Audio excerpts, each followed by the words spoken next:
Hello नमस्कार અને welcome ધોરણ 9 થી 12 વાળા વહાલા વિદ્યાર્થી મિત્રો, આપ સૌનું સ્વાગત છે આપણે આ આશુતોષ વિદ્યાલય ચેનલમાં. અને આજના વિડીયોમાં ગુજરાતીના એક તાસ દરમિયાન મેં તમને જેમ વાત કરી કે અમુક બાબતો પાઠ્યપુસ્તકમાં ન આપેલી હોય, દાખલા તરીકે નિબંધ, અર્થવિસ્તાર, અહેવાલ, પત્ર વગેરે આપણે પેપરમાં લખવાના થાય. તો એવી જ રીતે એક્ઝેક્ટલી હિન્દીમાં પણ નિબંધ, પત્ર, અમુક કહાની, પછી વિચાર વિસ્તાર, હિન્દીમાં એને વિચાર પલ્લવન કહેવાય, આવી બધી બાબતો આપણે પરીક્ષામાં પેપરમાં, હિન્દીના પેપરમાં લખવાની હોય. તો આજે આપણે હિન્દી વિષયમાં એવા જ એક ટૉપિક વિશે વાત કરશું. નાના હતા પ્રાથમિક શાળામાં આપણે ભણતા ત્યારે વાર્તાઓ બહુ સાંભળી હોય. વાર્તાને હિન્દીમાં કહાની કહેવાય. વાર્તા લખતા ન આવડે પણ કોઈ વાર્તા કરતું હોય તો એક ધ્યાન થઈ અને સતત આપણે એમાં ઉત્સુક બની રહીએ કે હવે શું થશે, હવે શું થશે, એટલે આપણને વાર્તા સાંભળવાનો શોખ હોય. એવી જ રીતે હિન્દીમાં વાર્તાને કહાની તરીકે ઓળખવામાં આવે છે. બસ ઝાઝો ફેર નથી, ખાલી ભાષામાં ફેર છે. આપણે ગુજરાતીમાં વાર્તા સાંભળતા અને આપણને રસ પડતો, એમ અત્યારે આપણે હિન્દી વિષયમાં પેપરમાં વાર્તા લખવાની છે, હવે સાંભળવાની નથી. સાંભળવાનો સમય એવો ગયો, હવે આપણે લખવાનું બતાવવાનું કે વાર્તા આવી રીતે લખાય. પણ વાર્તાને હિન્દીમાં કહાની કહેવાય એટલું આપણે ધ્યાન રાખી અને કહાની લેખન માટે કેવી રીતે કાર્ય કરવું, કહાની કેવી રીતે આપણે પેપરમાં લખવી, ઓલા મુદ્દાઓ આપેલા હોય એના આધારે, એના વિશે અભ્યાસ કરીને આજે આપણે સમજ પ્રાપ્ત કરવાની છે. તો સૌથી પહેલી વાત, આપણા પ્રશ્નપત્રમાં મુદ્દાઓ આપેલા હશે કહાનીના. એ મુદ્દાઓના આધારે કહાની કેવી રીતે લખવી એનો આપણને ખ્યાલ હોય તો કહાની આપણે સારી રીતે, અસરકારક રીતે લખી શકીએ. અને બીજી વાત કે જો જેવી કહાની લખવી જોઈએ એવી આપણે ખરેખર લખી હોય તો આપણને એમાંથી માર્ક પણ સારા મળી શકે. એટલે કહાની કેવી રીતે લખવી, તેમાં કઈ કઈ બાબતોનું ધ્યાન રાખવું, એ બધી બાબતો વિશે આજે આપણે અભ્યાસ કરીએ અને સમજ પ્રાપ્ત કરીએ. એટલે આજનો આપણો ટૉપિક, આજનો આપણો વિષયાંક કહાની લેખન છે. બરાબર, તો જોઈએ આપણે.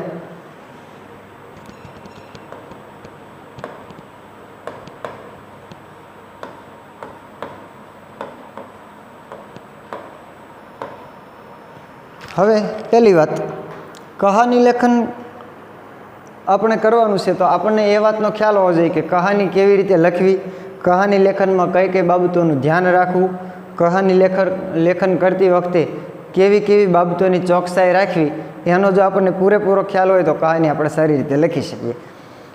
જેને કહાની લેખનની અમુક બાબતોનો ખ્યાલ જ નથી એ વિદ્યાર્થીઓ સારી રીતે કહાની નથી લખી શકતા. ઘણા શું કરે, ટૂંકમાં કહાની પૂરી કરી દે, અથવા ઘણા એવી વિચારધારાવાળા હોય વિદ્યાર્થીઓ કે જેમ વધારે મોટી કહાની લખશું એમ વધારે માર્ક મળશે. એટલે એ પાછા પાના ઉપર પાના 2-2.5 ભરી દે એવું બને. કેમ કે વધુ માર્ક લાવવાની ઈચ્છા હોય તો પેપર જોનારને જોઈને જ ખ્યાલ આવી જાય કે એટલા બધા પાના કહાનીમાં હોય નહીં ક્યારેય, એટલે ઉલટા માર્ક તોડવાનું કામ થાય. એટલે આપણે કહાની લેખન માટે પાયામાંથી જ તે અમુક બાબતોની જાણકારી મેળવી લઈએ જેથી આપણે અસરકારક રીતે કહાની લેખન કરી શકીએ. બરાબર, તો સૌથી પહેલી વાત આપણે અહીં જોઈએ તો કહાની લેખન માટે રૂપરેખા કો ધ્યાન સે પઢીએ. અમુક બાબતોને આપણે અહીંયા ધ્યાનમાં રાખવાની છે કહાની લેખન માટે. કેવી કેવી? તો કે કહાની લેખન કી रूपरेखा को ध्यान से पढ़िए. देखना,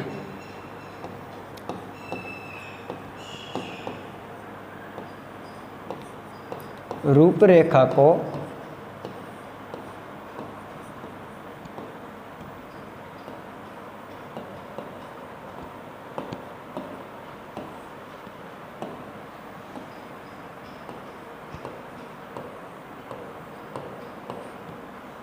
ध्यान से पढ़िए. ये है हमारी पहली बात यहाँ ध्यान में रखने जैसी कि जब हम कहानी लिखेंगे तब सबसे पहले वो जो मुद्दे दिए गए हैं इसमें, वो मुद्दे के बारे में हम पहले कुछ विचार करेंगे, फिर कहानी लिखेंगे. मुद्दे को पढ़े बिना तो हम कहानी लिख नहीं सकते. इसलिए वो जो छोटे छोटे मुद्दे दिए गए हैं कहानी लेखन के लिए, जिसके आधार पर हमें कहानी लिखनी है, उन्हें सबसे पहले ध्यान से पढ़िए. देखना, शब्द पर ध्यान दीजिएगा. मैं दूसरी बार फिर से शब्द यूज करता हूँ, ध्यान से पढ़िए. ध्यान से, बस यूं ही पढ़ने के लिए पढ़ लिया ऐसा नहीं है, ध्यान से पढ़ना है. तब जाकर हमें कहानी का शीर्षक क्या हो सकता है, कहानी में से क्या सीख मिल सकती है, कहानी कैसे हम लिखेंगे, इन सभी बातों का अंदाज़ा आ सकता है। इन सभी बातों से हम पहले से ही वाकिफ़ हो सकते हैं अगर हमने ध्यान से इसकी रूपरेखा को पढ़ा तब। ठीक है, तो पढ़ने के बाद हमें दूसरी बात जो ध्यान में रखनी है ये वो है कि कहानी का शीर्षक।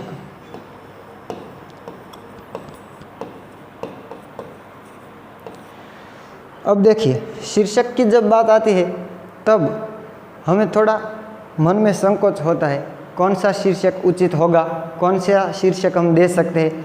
इन सभी छोटी छोटी बातों को लेकर हम अपने मन में बहुत से विचार एकत्रित करते हैं और फिर क्या होता है, समझ में नहीं आते, हम कंफ्यूज हो जाते हैं कि इस कहानी को शीर्षक क्या देना चाहिए। दूसरी बात वो ध्यान में रखनी है कि हमें उचित असरकारक शीर्षक देना है। क्यों? जो हमारा शीर्षक सही होगा, सच्चा होगा, तो कहानी देखने वाले को शीर्षक देखते ही ख्याल आ जाएगा कि आपको कहानी लेखन की सभी बातों का ख्याल है और आपने कहानी असरकारक ही लिखी होगी। तो हमें शीर्षक ऐसा कुछ इसमें से खोज कर लिखना है कि हमारी कहानी की सार्थकता स्पष्ट करता हो। कहानी असरकारक लिखी है इस बात का शीर्षक देखते ही पता चल जाता है। ठीक है, तो अब हम देखते हैं शीर्षक लेखन में सबसे पहली बात ध्यान में क्या रखनी है। एक बात ध्यान में रखनी है कि अगर हमें शीर्षक शुरुआत से समझ में नहीं आया तो पहले शीर्षक के लिए थोड़ी जगह छोड़ देनी है, फिर कहानी लेखन शुरू कर देना है। बहुत से छात्र ऐसा करते हैं कि प्रश्न का क्रम लिखकर तुरंत वहाँ से पहली ही लाइन से कहानी लिखने का शुरू कर देते, फिर बाद में याद आता है कि इसमें शीर्षक लिखना तो मैं भूल गया, अब इसको शीर्षक कैसा दिया जाए, कहाँ दिया जाए, वहाँ जगह ही नहीं होती। इसलिए पहले थोड़ी जगह छोड़ दीजिए शीर्षक के लिए, फिर कहानी लिखिए। कहानी लिखते ही, कहानी पूर्ण करते ही आपको शीर्षक इसका समझ में आ जाएगा। तो पहली बात मैं यहाँ आपकी जानकारी के खातिर लिखता हूँ, थोड़ी जगह छोड़ दीजिए। कहानी के शीर्षक के लिए जगह छोड़ दें। अगर आपने थोड़ी जगह छोड़कर कहानी लिखना प्रारंभ कर दिया एक बार, तो फिर आपको शीर्षक समझ में आ जाएगा। दूसरी बात, शीर्षक कैसा देना चाहिए, यह प्रश्न हमारे मन में अवारनवार खड़ा होता है। देखिए, ध्यान से देखिए, एक बात मैं आपको बताता हूँ। सबसे पहले हमें इस बात का ध्यान रखना है कि कहानी जो हमने लिखी है, इस कहानी में कौन सा प्रसंग, कौन सी घटना मुख्य थी, इसी के आधार पर हम कहानी का शीर्षक दे सकते हैं, टाइटल दे सकते हैं। इसलिए पहले तो हमें कहानी में आने वाले प्रसंग पर ध्यान देना होगा। ठीक है, प्रसंग, प्रसंग को घटना भी कह सकते हैं। ठीक है, दूसरी बात, कहानी का शीर्षक हम इस कहानी का जो मुख्य पात्र है, नायक या तो फिर कोई नायिका, कोई भी पात्र है, उस पात्र के नाम से भी हम शीर्षक दे सकते हैं। तो दूसरा शीर्षक, उचित शीर्षक देने के लिए जो हमें ध्यान में रखनी है वो दूसरी बात है पात्र। पात्र के आधार पर भी हम अच्छा शीर्षक दे सकते हैं। तीसरी बात है कि अगर हमने इस शीर्षक को, प्रसंग या कोई पात्र को उचित शीर्षक ध्यान में नहीं आया, तो फिर तीसरा एक रास्ता हमारे पास मौजूद है और वो बहुत सरल और इफ़ेक्टिव है। इस कहानी में से हमें जो सीख मिलती है, जो बोध मिलता है, वो क्या है, उसे खोज निकालिए और इसे हम शीर्षक के रूप में ले सकते हैं। इसलिए इसका जो बोध होता है, सीख होती है, वो कहानी के शीर्षक के लिए हम ले सकते हैं।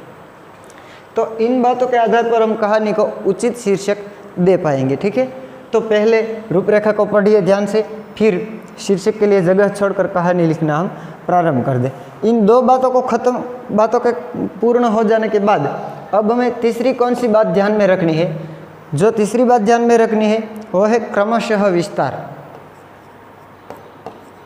क्रमशः विस्तार। अब इस दो शब्दों को हम समझते हैं। विस्तार का अर्थ होता है पल्लवन, व्यापकता। ठीक है, तो क्रमशः विस्तार, क्रमशः का अर्थ क्या होता है?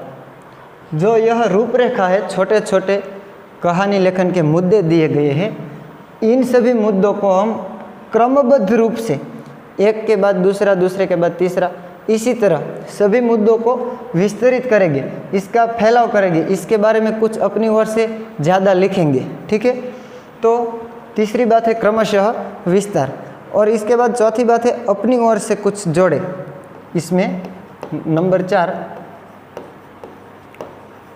अपनी ओर से कुछ जोड़े। इसका अर्थ होता है कि हम कोई भी मुद्दे के बारे में कितना जानते हैं, कितना लिख सकते हैं, वो अपनी ओर से इसमें लिखना है। ठीक है, इन 4 बातों को ध्यान में रखना है। फिर इससे आगे हम देखें तो 5वीं बात, कहानी लेखन के लिए हमें कौन सी ध्यान में रखनी जैसी है कि कहानी को 15-20 पंक्तियों में लिखें। कहानी को 15-20 पंक्ति में ही लिखें।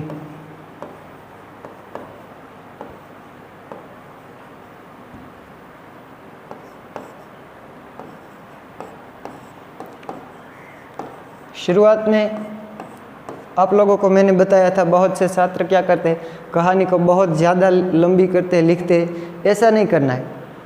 15-20 पंक्ति तो इनफ हो जाती है। शुरुआत की 5 पंक्ति, फिर मध्य की 10-15 पंक्ति, टोटल मिला के 15 हुई। फिर अगर आप चाहे ज़्यादा तो 5 और ज़्यादा से ज़्यादा 25 तक आप पंक्तियाँ लिख सकते हैं। इतने में कहानी हम बहुत अच्छी तरह से लिख पाएंगे। और इससे आगे देखें हम, 6ठी बात है 3-4, या तो फिर आप चाहे तो 4-5 परिच्छेद में लिख सकते हैं।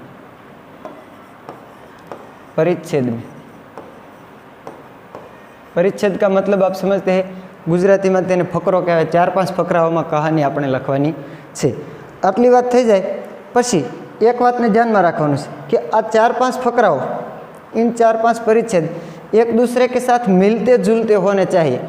पहले परिच्छेद में कुछ और बात की, दूसरे परिच्छेद में इस बात के साथ कुछ लेना देना ही ना है, ऐसी दूसरी बात की। हम जो मुख्य विषय के बारे में बात कर रहे हैं उससे हम दूर हो गए, अलग हो गए, ऐसा नहीं करना है। लेकिन 4-5 परिच्छेद जो हम लिखते हैं वो एक दूसरे के साथ सुसंगत होने चाहिए, सुसंगत, कनेक्टिव, इसके साथ मिलता जुलता होना चाहिए। अब इससे आगे देखें हम तो 7वीं बात है शुद्ध भाषा। इसे थोड़ा हम, ठीक है, अब देखें 7वीं बात है शुद्ध भाषा।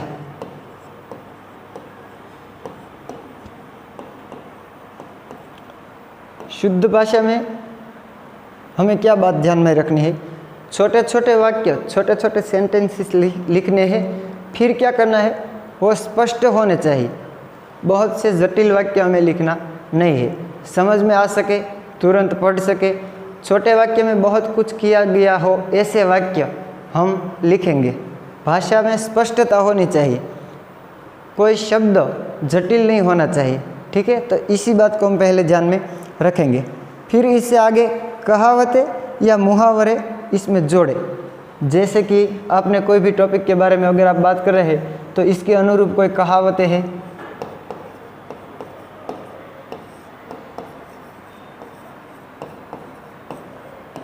થોડાક લીલા ને થોડાક પીળા બધું મિક્સમાં હાલે છે, પણ આપણે આપણા સમયને બચાવવાનો છે, એ વાતને ધ્યાનમાં રાખીને લીલું પીળું ધળવે જવાનું છે, બરાબર। તો જુઓ કે તમે આ કોઈ પણ મુદ્દા વિશે વાત કરતા હોય ત્યારે એને અનુરૂપ કહાની अथवा कहावत अथवा कोई मुहावरा अगर आपको समझ में आ गया, याद इसके अनुरूप मिल गया, तो आप इसमें इन्वॉल्व कर सकते हैं। ठीक है, लिख सकते हैं। इससे आगे एक बात हमें ध्यान में रखनी है, वो क्या है, विराम चिन्ह।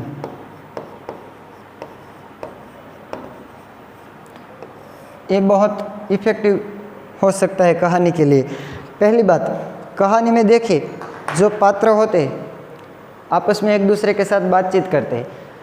पहला पात्र या दूसरा पात्र, कोई भी पात्र अपने सामने वाले पात्र से कुछ बात करते वक्त कुछ पूछता है, प्रश्न करता है, तब जो वाक्य का भावार्थ है वो प्रश्नार्थ भावार्थ होगा, प्रश्नार्थ होगा। तो ऐसे सेंटेंस पूरे करने के बाद हम प्रश्नार्थ की निशानी करेंगे।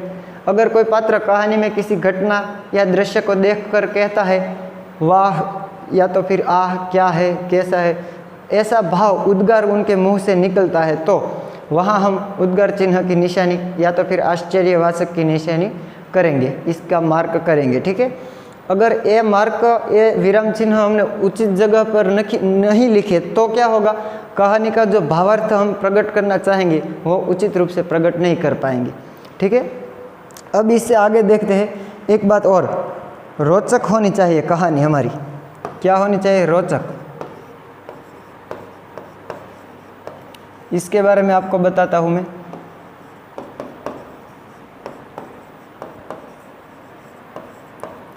हमारी कहानी रोचक होनी चाहिए। अब रोचक का अर्थ क्या होता है?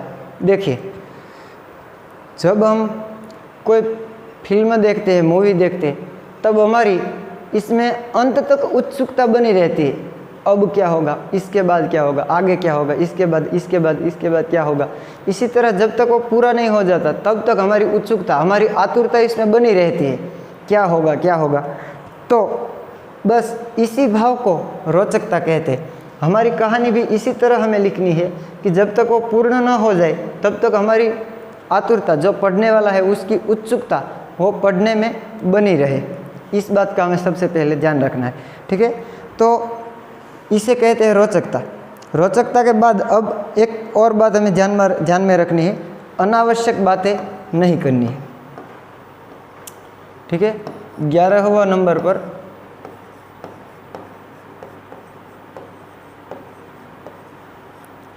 अनावश्यक बातें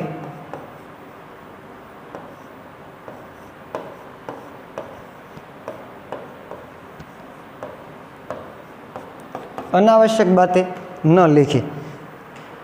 जो बात कहानी के साथ मिलती जुलती नहीं है, सुसंगत नहीं है, जिस बात को, जिस सेंटेंसेस को, जिस वाक्य को कहानी के साथ कुछ लेना देना नहीं है, ऐसे वाक्यों में कहानी में नहीं लिखना है। अगर ऐसा करेंगे तो क्या होगा, कहानी बहुत लंबी हो जाएगी, जो इफ़ेक्टिव बननी चाहिए कहानी वो नहीं बनेगी। फिर हम अपनी कहानी को उचित रूप से नहीं लिख पाएंगे। लिखते वक्त भी हमें बहुत से प्रश्न अपने दिमाग में खड़े होंगे कि अब क्या, कैसे लिखे, क्यों लिखे। इसीलिए हम जो लिखते हैं इन सभी बातों में अनावश्यक बातों का बिल्कुल समावेश नहीं करना है। इतनी बात समझ में आ गई। तो अब हम देखें, इन सभी बातों को आपने जाना, आपने समझा, आपने सीखा। अब अगर आपको कहा जाए तो कहानी लिखते वक्त आप इन सभी बातों को ध्यान में रखेंगे, इसको अपने दिमाग में, अपने अंदर केंद्र में रखकर आप लिखेंगे। अनावश्यक बातें नहीं लिखेंगे, विराम चिन्ह का उपयोग करेंगे, इसी तरह कहानी को रोचक बनाएंगे, शुद्ध भाषा, सभी बातों को ध्यान में रखकर आप कहानी लिखेंगे, ठीक है। तो कहानी लेखन के बारे में हमने इतनी जानकारी पाई। अब आगे देखते हैं। पहली बात, ગુજરાતીમાં થોડીક વાત કરું, કારણ કે આ બધી સમજૂતી મેં તમને હિન્દીમાં એટલા માટે આપી કે તમે હિન્દીમાં થોડા ઘણા પણ નવા વાક્યો, નવા શબ્દો, નવી વાતો, નવી બાબતો સાંભળો, શીખો। એના કારણે તમારું હિન્દીનું શબ્દ ભંડોળ, ભાષા સમૃદ્ધિમાં વધારો થાય, અથવા તો તમારી જે તે વાત તમારી સાથે હું કરી રહ્યો છું તેને સાંભળવા માટેની એનું જોડાણ છે એ હિન્દી ભાષામાં ચાલુ રાખીએ તો હિન્દીનું એક વાતાવરણ ઊભું થાય તમારી પાસે। સતત તમારા મનમાં એક એવી પ્રોસેસ શરૂ થાય કે તમે પછી હિન્દી સાથે હિન્દીના માહોલમાં આવી જાઓ, એટલે તમે હિન્દીમાં અસરકારક રીતે લખી શકો, બરાબર। એટલા માટે આ બધા મુદ્દાઓની સમજૂતી આપણે તમને હિન્દીમાં રજૂઆત કરી। હજી આપણે કહાનીનું ઉદાહરણ તમને હું બતાવું એકાદું, અને પછી ઉદાહરણ તમને સમજાવું, એટલે ફરી પાછું તમને હિન્દીમાં હું વાત કરું, એટલે તમને હિન્દી જ કહાની લેખન હિન્દીમાં કરવાનું છે, એટલે તમને એનો આખો એક અંદાજ આવી જાય, બરાબર। ચાલો, તો હવે આપણે બીજા પેજ ઉપર જઈ, એકાદી કહાની જોઈ, કહાનીના મુદ્દા કેવા હોય, કહાની કેમ લખવી, આ બધી બાબતોને ધ્યાનમાં રાખીને એના વિશે હું તમને રજૂઆત કરું, બરાબર। જુઓ, સૌથી પહેલાં તો અહીંયા મુદ્દાઓ આપેલા છે તમારી નજર સામે। આવી રીતે પ્રશ્નપત્રમાં પણ આપણને કોઈ પણ કહાની લેખન માટેના મુદ્દાઓ આપેલા હશે, બરાબર। હવે પહેલો નિયમ શું હતો આપણો कि कहानी की रूपरेखा को, आने रूपरेखा क्या है, ध्यान से पढ़िए, याद है ना, ध्यान से पढ़िए। देखिए, पहली बात, पढ़ाई में कमज़ोर लड़का, तो इसका मतलब हमें स्पष्ट समझ में आ गया कि कोई भी लड़का एक था, वो अपनी पढ़ाई में कमज़ोर था, ठीक है। तो वो पढ़ाई में कमज़ोर था, इसके बारे में हमें कुछ लिखना है, ठीक है। इससे आगे देखें, निष्फल होना, ये तो सीधी और सरल बात है दोस्तों। अगर पढ़ाई में कमज़ोर होगा तो निष्फल ही होगा, असफलता मिलेगी। हमारे साथ ऐसा कभी नहीं होना चाहिए, इस बात को हमें ध्यान में रखना है, ठीक है। तो फिर ऐसा ना हो हमारे साथ, इसके लिए क्या करना है, पढ़ाई में हमें कमज़ोर नहीं रहना है, हमें मजबूत बनना है हमारे कोई भी क्षेत्र में। इन सभी बातों का ही इस कहानी में मैं आपको समझाऊंगा जब कहानी के बारे में बात करेंगे तब। तो फिर इससे आगे देखिए, निष्फल होता है, फिर क्या होता है, बुरी बातों की असर।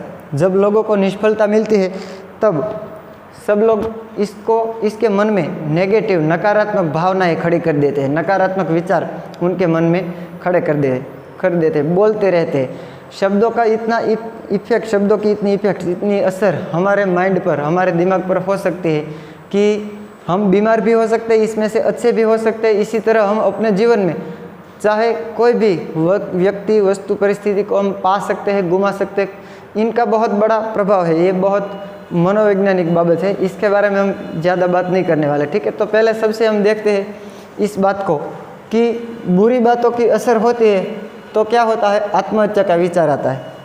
अब इस बात को लिखना है, कहानी, छोटा लड़का, कमज़ोर, निष्फल होना, बुरी बातों की असर, निष्फल लोगों को तो लोग सलाह देते ही रहते हैं। फिर आत्महत्या का विचार आना स्वाभाविक है, क्योंकि कोई इंसान अपने मन से, अपने दिमाग से, अपने दिल से कमज़ोर हो जाएगा तो फिर अपने जीवन में आने वाली समस्याओं का सामना नहीं कर पाएगा। तो क्या होगा, वो बुरे विचार करेगा ही, क्योंकि उसका माइंड है, उसका जो विचार है वो ब्लॉक हो जाएगा। जो विचारों का खुला आकाश होना चाहिए, धैर्य होना चाहिए हमारे अंदर, सब्र करना हम नहीं सीख पाते। हमारे जीवन में आने वाली समस्याओं में हमें कैसे पैर रखना है, कैसे आगे बढ़ना है, क्या करना है, क्या नहीं करना है, क्या योग्य है, क्या अयोग्य है, क्या उचित है, क्या अनुचित है, क्या सच है, क्या झूठ है, क्या सही है, क्या गलत है, इन सभी बातों का, इन सभी झंझावातों में से हम तफावत ढूंढ पाएंगे और सही, सच, योग्य को हम अपनाएंगे, स्वीकार करेंगे। झूठ, बुरा और गलत जो है उसे हम छोड़ देंगे, त्याग देंगे। लेकिन इन सभी बातों को हमारे अंदर तब जाकर हम अपने मन में इसको खड़ी कर सकते हैं जब हमारे अंदर विवेक शक्ति, यानी कि हम खुद का कंट्रोल ना खोए और बुरे विचार से प्रभावित ना हो, तब हम ये सब कर सकते हैं। लेकिन जो प्रभावित हो जाता है शब्दों के कारण, वो आत्महत्या का विचार करता है। हमें कभी ऐसा नहीं करना चाहिए। इन सभी सीख हमें जीवन में मिले, इसीलिए ही पढ़ाई का यह सब महत्व है। अब आगे देखें, जंगल में जाना।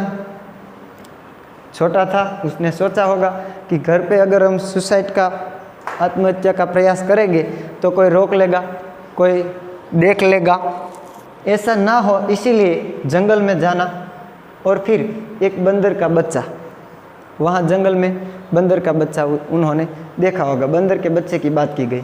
फिर पेड़ पर चढ़ने का, पेड़ पर चढ़ने में असफल, वो पेड़ पर चढ़ने की कोशिश कर रहा था, ये बात यहाँ दिखाई गई है, और उसने असफलता मिलती है। देखिए, इसे यहाँ असफलता मिलती है ना, निष्फल, इसी तरह यहाँ भी असफलता इस बच्चे को मिलती है। देखिए, इससे आगे बढ़े, फिर से प्रयास, किसका फिर से प्रयास, बंदर के बच्चे का, बंदर के बच्चे का फिर से प्रयास। तो ये थोड़ी इंटरेस्टिंग बात है, इसके बारे में हम आगे बात करेंगे। पहले इस रूपरेखा को पढ़ लेते हैं। फिर से प्रयास और सफलता, देखो, फिर से प्रयास और बंदर के बच्चे की सफलता। इससे आगे देखिए, लड़के का विचार बदलना, एक दृश्य को देखकर, एक घटना को देखकर इसका विचार परिवर्तित हो गया, और फिर उन्होंने भी कुछ सोचा अपने मन में। देखो, फिर से प्रयास, यहाँ भी आया था फिर से प्रयास, यहाँ भी आया फिर से प्रयास, ये लड़के का फिर से प्रयास है। और इससे आगे सफलता और सीख जो हमें इस कहानी के अंत में मिलती है, वो हमें लिखनी है। इन सभी बातों के बारे में हमने चर्चा की। एक बात और याद आती है मुझे, आपको बताता हूँ। इन 11 बातों के बारे में हमने चर्चा की। एक बात और इसमें हम इन्वर्ट करते हैं, 12 नंबर है, ये आखिरी और अंतिम 12 नंबर। कहानी में से जो कुछ बोध मिलता है, कोई सीख मिलती है, वो तो लिखनी होगी ना, क्योंकि ये तो उसका प्राण है। कहानी लेखन का हेतु ही कुछ ऐसा है कि हमें कुछ इसमें से जानना, सीखना मिले। तो इसीलिए अंतिम है सीख, ठीक है। अब हम अपने फिर से कहानी वाले पेज पर जाते हैं और देखते हैं। अब देखिए, कहानी के इन सभी मुद्दों के बारे में हमने बात की, ठीक है। एक एक मुद्दे को हम पढ़ते हैं और इसके बारे में बात करते हैं। चलो, अब मैं कहानी यहाँ पूरी लिखूँगा तो क्या होगा, हमारा समय ज़्यादा हो सकता है और लिखने में और बात करने में आप लोगों को कन्फ्यूज़न होगा। क्यों? क्योंकि आपने पहले रूपरेखा को पढ़ ली है, फिर मैंने जो बात की थी इस रूपरेखा के आधार पर, इससे आपको कहानी समझ में भी आ गई है, आधी से ज़्यादा कहानी समझ में आ गई है। अब आपको समझ में क्या नहीं आया है, इसमें इन्वर्ट करने वाले कुछ बहुत से थोड़े से शब्द या तो सेंटेंसेस जो आप नहीं जानते, इसके बारे में मैं आपको बोलकर बात करके चर्चा करते ही आपको समझाऊंगा और कहानी पूरी आपके समक्ष रजू करता हूँ। क्योंकि इसके बाद आगे भी हमारे पास एक और कहानी है, इसके बारे में भी हमें चर्चा करनी है, ठीक है। तो पहले देखिए, सबसे पहली बात, एक दूसरी बात, पढ़ाई में कमज़ोर लड़का, इसकी बात की है तो पहले क्या करना है, कहानी का प्रारंभ हमें इस तरह नहीं करना है कि एक लड़का था और पढ़ने में कमज़ोर था, तब तो एक मुद्दा पर बात हो गई, ऐसा नहीं करना है। इसको थोड़ा अपनी ओर से कुछ सेंटेंसेस इसमें इन्वॉल्व करके कहानी को रसप्रद बनाना है। जैसे कि एक बहुत सुंदर सा गांव था या तो फिर नगर था, उनमें एक किसान रहता था, वो थोड़ा गरीब था, उनको एक लड़का था उनका, वो लड़का पढ़ाई में कमज़ोर था। अपनी पाठशाला में जो पढ़ता था वह अभ्यासक्रम को वो अच्छी तरह से समझ नहीं पाता था और इसमें से वो कुछ सीख नहीं पाता था। बस इतना लिखा। तो आप देखिए, एक ही टॉपिक पर हमने थोड़ा सा लिख दिया, शुरुआत कर दी, प्रस्तावना हमने रख दी। बस इसी तरह सभी मुद्दे को हमने दूसरी बात की थी ना कि क्रमशः विस्तार कीजिए। क्रमशः विस्तार का अर्थ क्या होता है, हमने यहाँ बात की थी, क्रमशः विस्तार। शीर्षक के लिए तो जगह छोड़ दी देनी है, ठीक है। क्रमशः विस्तार। अब दूसरे मुद्दे का क्रमशः विस्तार करते हैं कि पढ़ाई में कमज़ोर होने के कारण वो अपने इम्तिहान में, अपनी परीक्षा में निष्फल होता है। पहले तो सफल होने का वो प्रयास करता है, लेकिन उनकी अपनी कमज़ोरियों के कारण वो निष्फल होता है। फिर यहाँ हम पहला परिच्छेद पूरा कर सकते हैं। फिर आगे दूसरा पैराग्राफ, नया पैराग्राफ। उनके निष्फल होने के कारण आसपास के लोगों ने उन्हें बुरे वाक्य कहने शुरू कर दिए। देखिए, बुरी बातों की असर।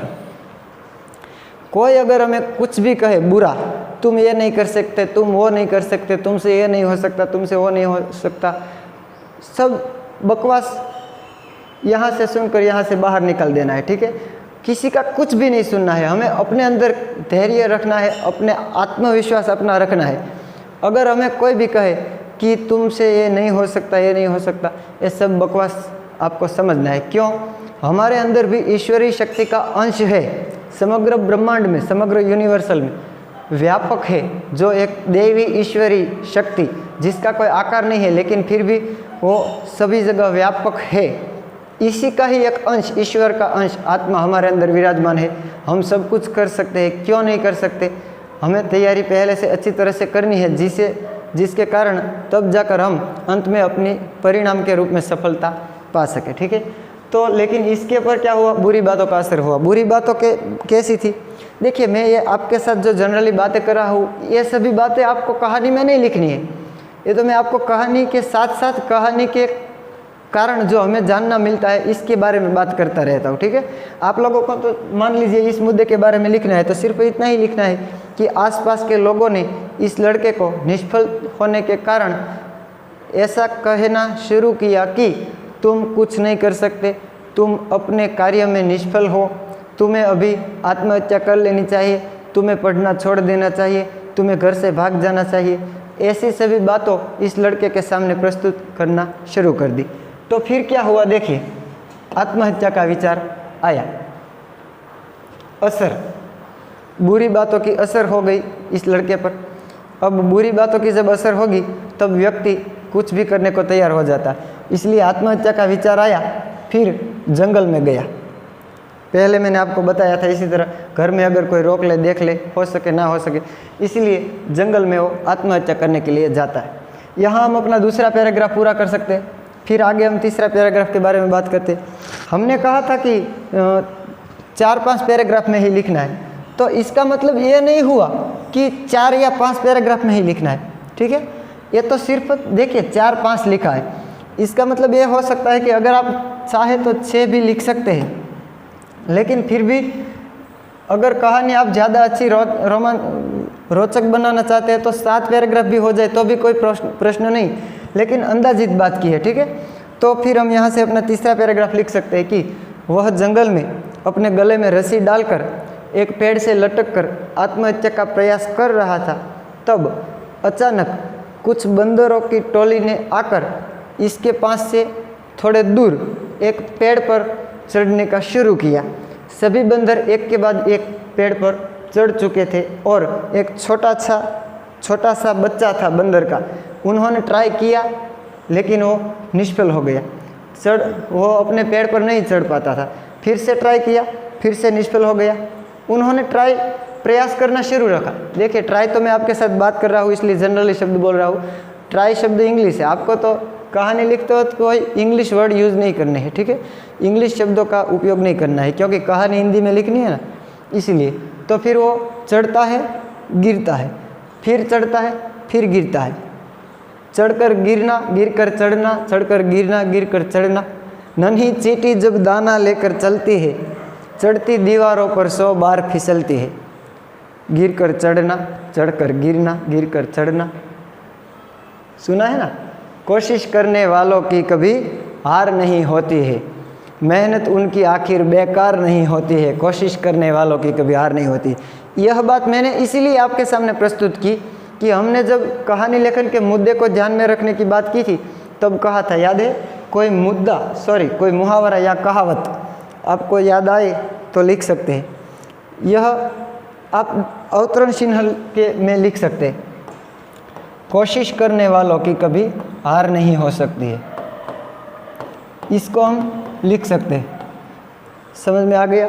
इसी तरह बंदर के बच्चे ने अपना प्रयास शुरू रखा और वह एक बार अपना एक प्रयत्न के बल के कारण पेड़ पर वो चढ़ जाता है। इसी बात देख लिया, किसने देखा? एक बंदर का बच्चा पेड़ पर चढ़ने में असफल, बार बार असफल होने के बाद फिर से प्रयास और फिर से सफल होने के बाद फिर से प्रयास और वो हो गया सफल होने के बाद देखिए लड़के का विचार बदल गया। उन्होंने सोचा कि यह छोटा सा बंदर का बच्चा बार बार प्रयास करके सफल हो सकता है तो मैं क्यों नहीं हो सकता। देखा, कोई एक ऐसी घटना हमारे जीवन में कभी कभी ऐसी घट जाती है कि हमारे पूरे जीवन की विचारधारा को बदल देती है। इसी तरह इस लड़के के साथ भी हुआ। उसका विचार बदला। उन्होंने सोचा मैं जाऊँ, फिर प्रयास करूँ और फिर प्रयास करके सफल हो सकता हूँ। तो उन्होंने क्या किया, घर आके फिर से पढ़ाई शुरू की। देखिए, फिर से प्रयास, इसका अर्थ होता है फिर से प्रयास शुरू किया, अच्छी तरह से किया, अपनी पूरी शक्ति लगाकर, अपना पूरा आत्मविश्वास के साथ, अपने पूरे विश्वास के साथ उन्होंने पढ़ना शुरू किया और फिर वो सफल हो गए। सफलता मिल सकती है। जब भी कोई जीव, याद रखिएगा, भगवान श्री कृष्ण ने अर्जुन को कहा है, रामानंद सागर ने जो कृष्णा सीरियल बनाई है इसमें आप अगर देखना, कृष्ण अर्जुन से कहते हैं कि हे पार्थ, जब भी कोई जीव दृढ़ संकल्पित होकर किसी एक काम के लिए बीड़ा उठाता है तब दिव्य शक्ति को स्वयं उसकी सहायता के लिए आना पड़ता है। हाँ, खुद ईश्वर उनको सहाय करने के लिए आता है। इसी तरह उन्होंने पूरे प्रयास किया, दृढ़ संकल्पित होकर फिर सफल हुआ। तो इसमें से हमें सीख क्या मिलती है? वो सीख हमें, जो पैराग्राफ कंटिन्यू है इसमें नहीं लिखनी, इसके लिए अंतिम नया पैराग्राफ स्पेशल सीख प्रदान करने वाला लिखना है। वो तो शायद 1 लाइन का या तो फिर 2 लाइन का हो सकता है। क्या आप लिख सकते हैं, हम क्या सीख लिख सकते हैं इसमें से, इनके बारे में हम बात करते हैं। अभी शीर्षक के बारे में बात करनी बाकी है, ठीक है। सबसे पहली बात सीख के बारे में, अगर कोई जीव दृढ़ संकल्पित होकर किसी एक काम के लिए बीड़ा उठाता है तब वह सफल होता है। यह बोध, यह सीख हमें इस कहानी से उपलब्ध होता है, प्राप्त होता है, ठीक है। शीर्षक की बात करनी है। शीर्षक अब हम क्या दे सकते हैं इस कहानी को? टाइटल,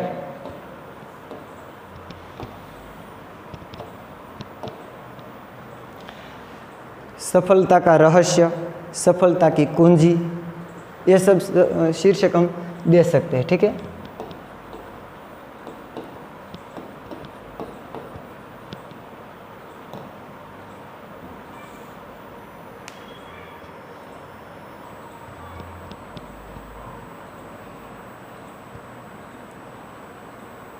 सफलता का राज भी लिख सकते हैं। ठीक है, सफलता का रहस्य।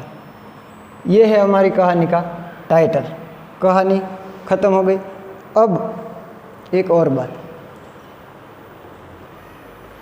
यह जो 12 पॉइंट के बारे में हमने बात की थी ना, इसमें से एक और थोड़ा अलग 13वां मुद्दा मैं आपको दिखाता हूँ। समय की मर्यादा को ध्यान में रखना है। अगर कहानी लिखने में आपने ज़्यादा देर कर दी तो प्रश्न पत्र के दूसरे क्वेश्चन लिखने में आपका टाइम ज़्यादा नहीं बचेगा, ज़्यादा समय नहीं बचेगा। इसीलिए आपको कहानी जितनी हो सके इतनी जल्दी लिखनी है, लेकिन इफ़ेक्टिव लिखनी है। ठीक है, वैसे तो हम 4, 5, 6 पैराग्राफ लिखेंगे, कम से कम 1.5-2 मिनट का एक पैराग्राफ होगा, तब जाके हम 5-6 मिनट के अंदर कहानी लिख सकते हैं। अगर आप दूसरे प्रश्न के उत्तर पहले दे चुके हैं, ज़्यादा समय हमारे पास है, तो फिर थोड़ा ज़्यादा समय हो जाए कहानी लिखने में तो भी कोई चिंता करने की बात नहीं है। ठीक है, हमने कहानी लेखन के मुद्दे को देखा, एक कहानी लेखन उदाहरण के रूप में लिया। अब दूसरे दृष्टांत की ओर हम आगे बढ़ते हैं। ठीक है, देखिए, एक सुहावना वन था। अब हम इस कहानी को किस तरह से लिखेंगे? एक सुहावना वन। वन में इंद्र का आगमन, आगमन के बाद सूखे तरु पर एक तोते को देखकर आश्चर्य। इंद्र का आगमन, सूखे तरु पर एक तोते को देखकर आश्चर्य। उन्हें आश्चर्य होता है इंद्र को।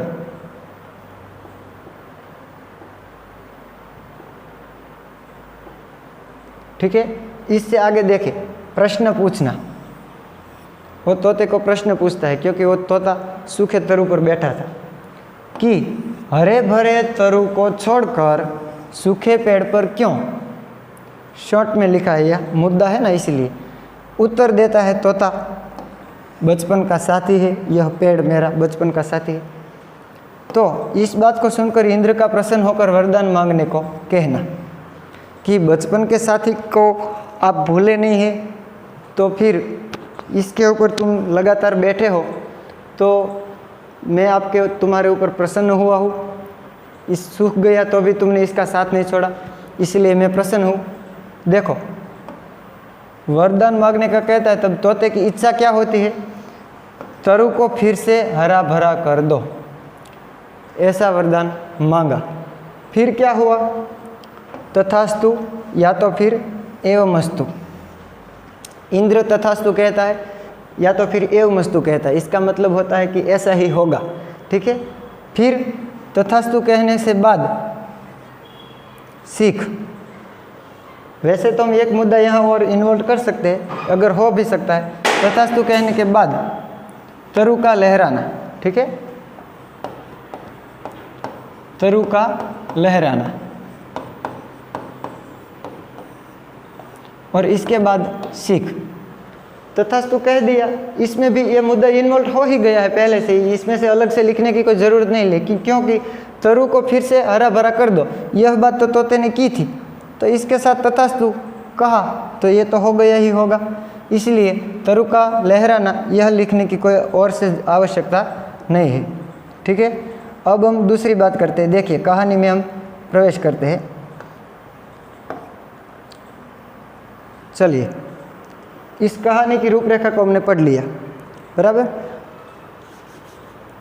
अब हम कहानी के बारे में बात करेंगे। कहानी में यहाँ पूरी लिखने वाला नहीं, क्योंकि हमारा समय ज़्यादा इसमें से जा सकता है, इसीलिए वेस्ट हो सकता है, ऐसा तो मैं नहीं बोल सकता, नहीं कह सकता, क्योंकि टाइम वेस्ट नहीं हो रहा है। हमारा समय हमारे जीवन घड़तर के लिए हम अभी दे रहे हैं, इसलिए वेस्ट नहीं होगा अगर कहानी लिखूंगा तो भी।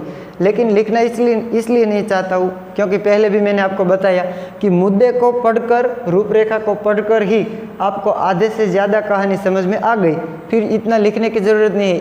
इन सभी मुद्दों के आधार पर मैं कहानी बोलता हूँ। आप ध्यान से सुनिए, इन बातों को ध्यान में रखकर मैं इस कहानी रजू करता हूँ, तब जाकर आपको कहानी लेखन समझ में आएगा। सबसे पहले एक हरा भरा बहुत बड़ा सुंदर वन था, वन या जंगल कुछ भी लिख सकते हैं। एक सुहावना वन, इतना ही लिखा है, तो हम अपनी ओर से इसमें ज़्यादा और क्या लिख सकते हैं। इसमें बहुत से अच्छे बड़े बड़े पेड़ पौधे थे, बहुत से पंछी कलरव कर रहे थे, सुंदर वेल इत्यादि वन की फूलों आदि, फूल गुल आदि सभी वन की शोभा बढ़ा रहे थे। इसी तरह इस एक सुंदर वन में देखिए इंद्र का आगमन। अब वह वन में देवों के राजा इंद्र एक दिन वहाँ से पसार होते हैं।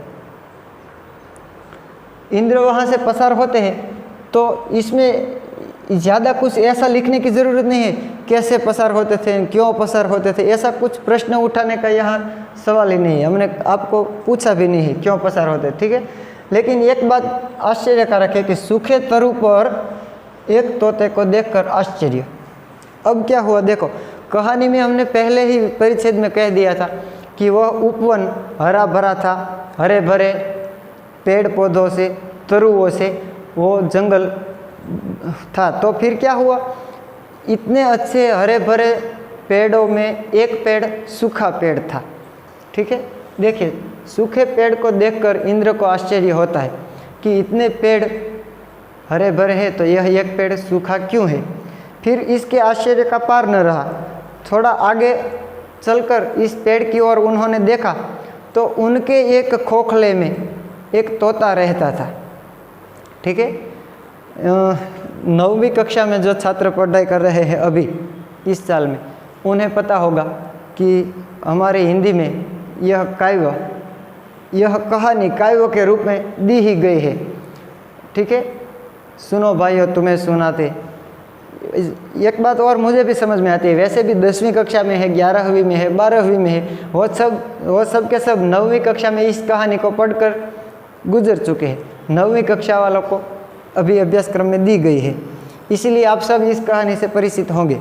सुनो भाइयों तुम्हें सुनाते आज एक प्राचीन कहानी, जो है अति सुंदर अति अद्भुत सचमुच कहानियों की रानी।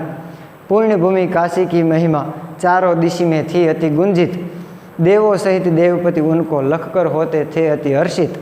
गुजर रहे थे इंद्र एक दिन, एम आखी कविता रजू करवामां आवेली छे कहानीना रूपमां, ठीक है। तो तोते को प्रश्न पूछा कि इतने हरे भरे तरु को, पेड़ पौधों को छोड़कर तुम इस सूखे वृक्ष पर क्यों बैठा है। फिर तोते ने जवाब दिया, उत्तर दिया, वो बहुत असरकारक या तो फिर इंटरेस्टिंग था। क्या कहा तोते ने कि महाराज यह तरु पहले बहुत सुंदर था, बहुत हरा भरा, बहुत बड़ा था, सभी पंछी इस पर आकर बैठते थे, इसका फल खाते थे, यहाँ रहते थे। मेरा जन्म भी इस तरु पर ही हुआ है, इस पेड़ पर ही मेरा जन्म हुआ है। मैं जब उड़ना सीख रहा था तब मेरे हौसले को मैंने इस तरु पर ही संभाला है। इसी तरह बचपन से लेकर ये मेरा साथी रहा है। फिर एक दिन वन में एक शिकारी आया, उनके विष से बुझे बाणों ने इसकी यह हालत कर दी है। तब से यह सूखने लगा, सूखता ही गया, आज यह पूरा सूख गया है। और दूसरी बात, मैं अपने इस बचपन के साथी को छोड़ना नहीं चाहता हूँ, इसलिए इसके ऊपर मैं रहता हूँ। इसी तरह अपनी मित्रता का भाव तोते ने उसमें दिखाया, अपनी बातों में इंद्र के सामने प्रस्तुत किया। अब इससे आगे देखें क्या होता है। उत्तर तो मिल गया, देखिए उत्तर क्या दिया तोते ने कि बचपन का साथी, इंद्र का प्रसन्न होकर वर मांगने को कहना। अपने बचपन के साथी को इसके दुख में साथ देने की भावना, तोते ने कहा ना मैं इसके दुख में थोड़ा हाथ बटाना चाहता हूँ। इसी भावना, मित्रता की भावना तोते में देखकर इंद्र ने कहा कि तुम मुझसे कोई वर मांग लो, वरदान मांग लो, मैं आपके ऊपर प्रसन्न हुआ हूँ। तो फिर तोते की इच्छा क्या थी कि तरु को फिर से हरा भरा कर दीजिए। तो तोते ने कहा कि हे देव, इस सरोवर फिर से हरा भरा हो जाए ऐसी मेरी इच्छा है। तो इंद्र ने तोते की बात को मान्य रखकर तथास्तु या फिर एवमस्तु कहकर उनको वरदान दिया। फिर वह तरु फिर से हरा भरा हो गया, फिर से नई शोभा निराली सुंदरता लेकर वो लहराया। और वहाँ कहानी हमारी पूरी होती है। इसमें से हमें कोई सीख मिलती है। क्या सीख मिलती है? पहली तो बात ये सीख मिलती है कि हमारे भी कोई साथी, दोस्त, मित्र बचपन के होंगे, उसे हमें साथ देना है, सुख दुख में हमें साथ रहना है। क्यों? क्योंकि बुरे वक्त में उसे हमारी ज़रूरत है, और हम जब बुरे वक्त में फंसेंगे तब हमें उसकी ज़रूरत है। जब हम एक दूसरे को साथ देंगे, एक दूसरे के साथ मिलजुल कर चलेंगे, तब हम अपनी लाइफ में, अपने यह जीवन में अच्छी तरह से जी सकते हैं। मित्रता एक बहुत बड़ा धन है। हम अपने जीवन में जितने मित्रों को बढ़ा सके, ज़्यादा बना सके, इतना बनाना चाहिए। देखिए, सीख के बारे में मैं आप लोगों से विस्तृत बता रहा हूँ। आपको इतना ज़्यादा सीख में नहीं लिखना है। आपको क्या करना है, कोई नया पैराग्राफ शुरू करके लिखना है कि हमारे जीवन में कोई सच्चा साथी, कोई अच्छा मित्र जो हमारे अनुरूप हो, ऐसे मित्र को हमें साथ देना चाहिए, या तो फिर सुख दुख में साथ देना चाहिए। बस इतना ही लिखेंगे तो भी सीख मिल जाएगी। अब जब आप सीख लिखेंगे तो आपको क्या करना है? पहली तो बात देखिए, सीख के बारे में बात की है। जब आप नया पैराग्राफ लिखते हैं तब इसे डबल इन्वर्टेड कॉमा में सीख लिखनी है, ठीक है? और वह लाइन के नीचे हम अंडरलाइन करेंगे। सीख के बारे में हम बात कर रहे थे तब ऐसा कुछ बताया नहीं था, लेकिन ये अगर आप करेंगे तो भी कोई बुरा नहीं है, वो हाईलाइट दिखेगा थोड़ा सा, ठीक है? अब इस कहानी का टाइटल क्या होगा? शीर्षक भी डबल इन्वर्टेड कॉमाમાં, ગુજરાતીમાં જેને કહેવાય ડબલ અવતરણ ચિહ્ન અને કા સિંગલ અવતરણ ચિહ્ન, આવી રીતે બે બાજુ કરી અને તમારે નીચે અંડરલાઇન કરવાની છે। બની શકે તો ડબલ કરો તો હાલે, પછી એમાં તમારે શીર્ષક કહાનીનું લખવાનું છે। હવે તમને વિચાર આવતો હશે કે કહાનીનું શીર્ષક શું આપવું? તો જે ઉપદેશ મળે છે, જે બોધ મળે છે કહાનીમાંથી, એને સુસંગત ને એને અનુરૂપ હોય એવું શીર્ષક આપવું। हम कह सकते हैं इसे सच्ची मित्रता।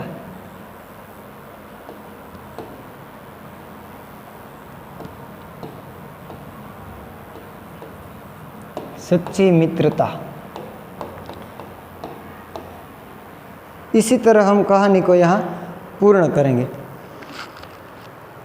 दूसरी बात, जब हमारे पास अब अगर आपको कहानी लेखन के बारे में कोई रंज रह गया है, अपने मन में कोई क्वेरी है कि सर इस बात हमें समझ में नहीं आई है, तो आप कभी बिंदास पूछ सकते हैं, इसके बारे में हमारे साथ चर्चा कर सकते हैं। अगर हमारे पास समय होगा तो कहानी लेखन के बारे में और ज़्यादा बात हम करेंगे। लेकिन मैं आशा रखता हूँ कि आप सभी को कहानी लेखन कैसे लिखना है, कैसी कहानी लेखन करना है, इस बात संपूर्ण रूप से ख्याल में आ गई होगी। आपको एक काम करना है कि ऐसी थोड़ी सी बहुत सी कहानियाँ जहाँ से आपको मिले उसके पहले मुद्दे पढ़ने हैं, फिर कहानी की पढ़ाई, कहानी लिखनी है, क्या शीर्षक दिया है, क्या सीख दी गई है, इन सभी बातों को देखना है। इससे मुहावरा होने के कारण आप अच्छी तरह से कहानी लिख पाएंगे। बराबर? तो આપણો આ પીરિયડ આજે અહીં આપણે પૂરો કરીએ। મિત્રતાની વાત આવી એટલે આપણી ગુજરાતી ભાષા તો બહુ અદ્ભુત છે। પીરિયડ પૂરો કરતાં પહેલાં, મારી વાણીને વિરામ આપતા પહેલાં મિત્ર વિશે તમને એક નાનકડી વાત કરી દઉં। આપણા લોક સાહિત્યમાં એવું કીધું છે મિત્ર વિશે, કદાચ તમે ક્યાં સાંભળ્યું હોય કે ન સાંભળ્યું હોય, પણ મિત્ર કીજીએ મર્દ મિત્ર મન દર્દ મિટાવે, મિત્ર કીજીએ મર્દ ખુશામત કર નહીં ખાવે, મિત્ર કીજીએ મર્દ કામ વિપત में આવે, મિત્ર કીજીએ મર્દ સત્ય કહેકર સમજાવે। તમારે આમ ખોટું બોલીને પ્રશંસા કરીને કંઈક લઈ લેવાની દાની તોળો ભાઈબંધ કરતા નહીં। મિત્ર કીજીએ મર્દ મિત્ર મન દર્દ મિટાવે। તમારા મનનું કંઈ દુઃખ હોય તો તમે એને કહી શકો ને એ તેને દૂર કરી શકે। કેમ આ તોતાએ કીધું કે ઝાડને ફરીવાર સારું કરી દો એમ। મિત્ર કીજીએ મર્દ મિત્ર મન દર્દ મિટાવે, મિત્ર કીજીએ મર્દ ખુશામત કર નહીં ખાવે, મિત્ર કીજીએ મર્દ કામ વિપત में આવે, મિત્ર કીજીએ મર્દ સત્ય કહેકર સમજાવે। મિત્ર એવો શોધવો ઢાલ સરીખો હોય, સુખમાં પાછળ દુઃખમાં આગળ હોય, નકર ઘણા એ ઉલટું કરી નાખે, સુખમાં કે વાહે હોય, દુઃખમાં સુખમાં કે મોજ થઈ જાય, દુઃખમાં પાછળ હોય ને એવું કાંઈ નહીં. મિત્ર એવો શોધવો જેસો કુવા કો કોષ, પછાડ્યો પાણી દે અને રુદિય ધરે નહીં રોષ. આવી તો મિત્રતા વિશેની ઘણી બધી વાતો અને ચિંતન ચર્ચાઓ કરી શકાય, પણ ટૂંકમાં તમે આખી વાત સમજાય છો કહાની લેખન વિશે. આશા રાખું છું કે બધું તમે સ્પષ્ટ રીતે સમજ્યા અને શીખ્યા છો. છતાં કાંઈ રંજ હોય તો ગમે ત્યારે પૂછજો. Thank you. આપણો આજનો તાસ અહીં પૂરો કરીએ. અસ્તુ.